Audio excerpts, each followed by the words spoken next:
Hello, my fellow fallible human. My name is Tanya McIntyre, and this is the Red Roof Recovery Show.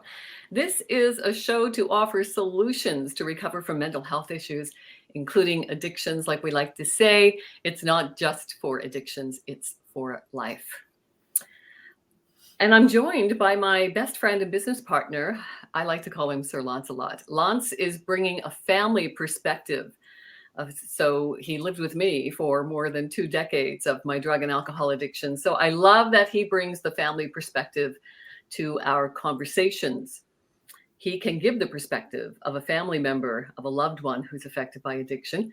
Lance is a valued resource to family members whose loved ones are still struggling with addictions. He shares his experience, empathy, and effective communication tools that can actually motivate your loved one to seek help sooner rather than later. We offer thoughtful conversation here every few weeks about a variety of recovery topics. You're going to hear science-based approaches to build a life beyond addiction, a life you won't need to escape from. And on this episode of the Red Roof Recovery Show, we are going to talk about the latest trend. Here we are recording this in February of 2023. And the trend is now full steam ahead. It's become a multi-billion-dollar industry, and we're talking about alcohol-free beverages.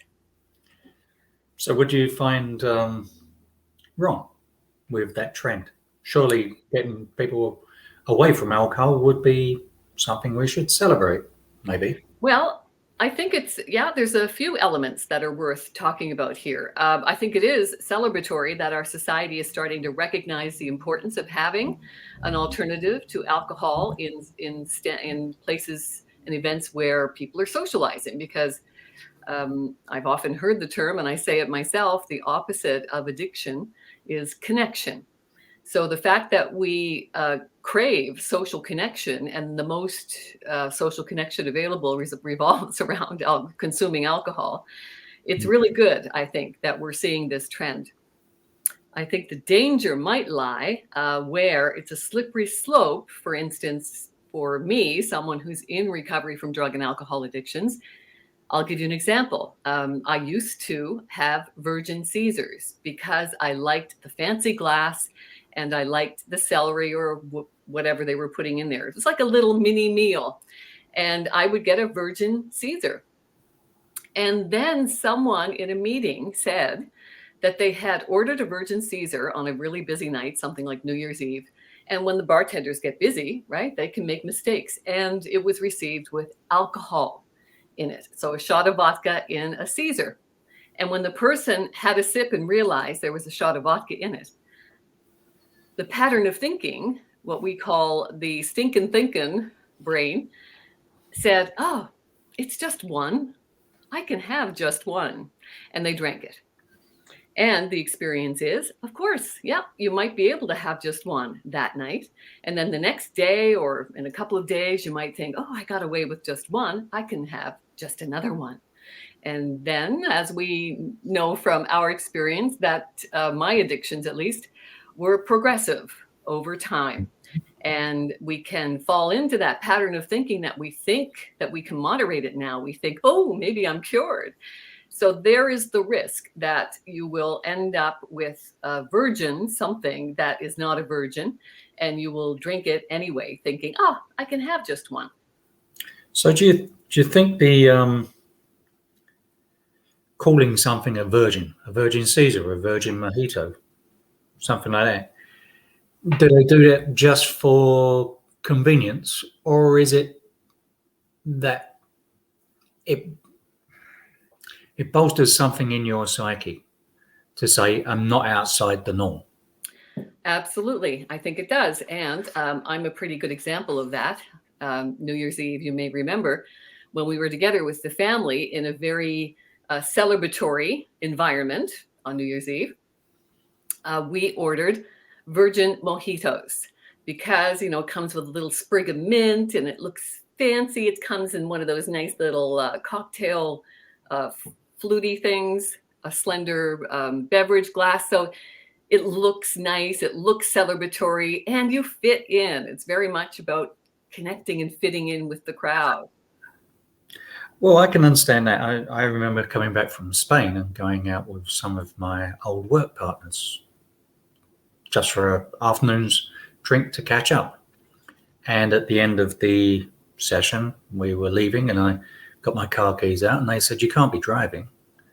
I said, "Why not?" And they said, "Well, you've been drinking all afternoon." I said, "Yeah, I've been drinking non-alcoholic beer and no one had noticed."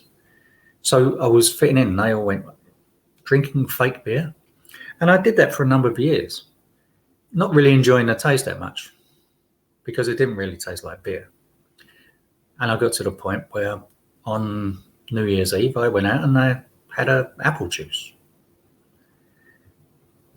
Now, was I outside the norm for having an apple juice, or would I have been seen as the designated driver if someone looked in? Do we have to get to the point where it doesn't really matter, or do we get to the point where we name the non-alcoholic drinks something that's not associated with the alcoholic drink? So there can be no mistake by the bartender. And, or would, if you ordered one of them, would you be seen as not fitting in? Which seems to be the biggest driver for this type of behavior. Well, I think we are seeing a trend to alcohol-free. I know in places like Florida, for instance, they are having sobar nights, SOBAR. So it's an actual sober night where everybody there is not drinking and the bartenders are there just creating mocktails. I think a famous person just wrote a mocktail book, a recipe book. I'm not sure of the details, but it is a growing trend. Absolutely. I think we're going to see more and more people seeing that it is a viable and very profitable industry, and we're going to see the market respond. I can see that. And also, I mean, if you're going to a sober, then you are in with like-minded people. So you're not going to stand out. Actually, if you walked in and asked for an alcoholic drink, you would stand out. So Right. you wouldn't go there. But for the main part, you are possibly going to get these institutions pop up to cater for this. But most restaurants, bars and that will stay alcoholic. I don't think there's any doubt about that. So I think the point that we have to get to is the point where you don't have to feel outside of the norm if you're not drinking. And I think creating atmospheres like sobar, like the trend is growing in Florida, apparently, that it's held in what is normally a sports bar. So through the week, it's a normal sports bar. You go in and they've got big screen TVs all over the walls and dartboards and pool tables. But one night specifically is dedicated to be a sobar. And then on the big screen TVs, there are affirmations, positive sentiments, which I think is a wonderful trend. So again, you're in the environment of feeling like you're in a sports bar, but you're not really in a sports bar because you're being surrounded by positive affirmations on the big screen and alcohol-free bar. I think it's a great idea. I'd still prefer the sports on the TVs. Of course you would. Yes. Yeah. Well, you are the kind of person who can go and have an alcohol-free beer and not think anything about it, right? It's like, okay, I'm going to be driving, so I'm just going to have this alcohol-free beer to sit with my mates and feel included in whatever. Well, I don't even do that anymore. You don't? No. It was, as you say, at that time, I didn't want to stand out from the crowd.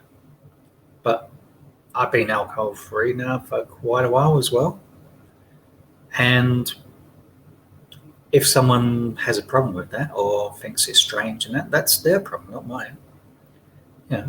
I do in the summertime have a non-alcoholic radler from a company which is basically lager and lemon juice, and it's very refreshing and it's very tasty. And because it's not supposed to taste like beer, it's fine. It's a refreshing drink. It's a great summer drink. It's non-alcoholic, which is great, but non-alcoholic beer just doesn't taste like beer. So what is the point apart from masquerading as something just to fit in? And that brings us, that we can segue into our closing comments from that, because it's important, I think, to ask our motivation for wanting to have it. Yeah, very much so. Mm-hmm. Yeah. And I think getting to the point where you don't need social acceptance to do something that's good for you is the point that we're all striving towards. And as cognitive behavioral therapy teaches me, it's always to ask the question. There's a good tool that we use: play the tape. So for instance, if I'm going to an environment where people are imbibing alcohol and I'm going to order a virgin mojito or a virgin Caesar or whatever, ask the question, what's motivating me to do it? And if it comes to me and has alcohol in it, will I drink it? Mm. And play that tape. Do you trust yourself enough to not drink it? So keep asking questions. Just ask those questions. Play the tape forward to the possibilities, and know thyself, right? All the questions, all the answers to the questions we're looking for live within us. So direct that rational analysis inward, which is where none of us want to go. Yeah, it's difficult. Asking them questions of yourself, it's a very difficult place to go. It is. It's a lifelong journey. It is a journey of, and I've stopped calling it a journey of recovery. It's a journey of discovery, because a life beyond addictions truly is a life of serenity and peace. And I'm loving it. And that's why I'm so passionate around sharing it and encouraging people that recovery doesn't take long. It takes a persistent willingness to exert consistent efforts to help yourself. And there are literally hundreds of tools that you can use to manage recovery and life. The key, my favorite acronym, keep educating yourself to find something that works for you and then do more of it every day. Sounds good to me. Thank you, my darling. Lots a lot. I appreciate everything you do. Thank you for being in my life. Thank you for being in mine. And thank you. Especially nowadays. Thank you, listener, for hanging in there with us. We really appreciate you. And if you've gotten something from anything we said, please share it with your loved ones. Remember, there's great power in knowing that the only thing we can control in life is ourselves. And remember to talk to yourself like you talk to your best friend. May the force be with you. And remember, you are the force.